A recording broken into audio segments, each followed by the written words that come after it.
Nakakain mong tunay, kaming lahat o may kapal. Nakakain mong tunay, kaming lahat o may kapal. Ang Panginoong Diyos ay puspos ng pag-ibig at lipos ng habag. Banayad magalit, ang pag-ibig niya ay hindi kumukupas.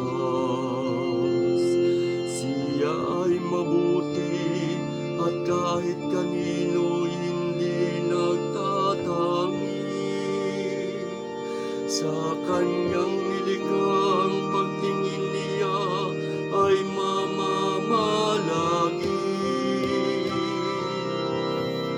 Nakakain mong tunay, kaming lahat o may kapal.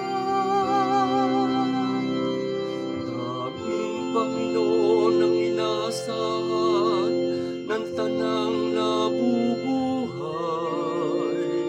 Siyang nagdudulot ng pagkain nilang kinakailangan. Binibigyan sila ng sapat na sapat, hindi nagkukulang.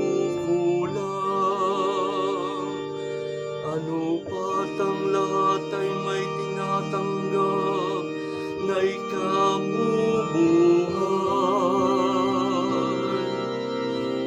Nakakain mong tunay, kaming lahat o may kapal. Matuwid ang Diyos sa lahat ng bagay niyang ginagawa. Kahit anong gawin ay kalakip doon ang habag at awa.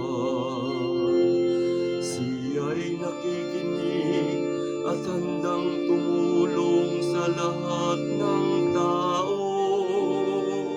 Sa sinumang taong pagtawag, sa Kanya'y tapat at totoo.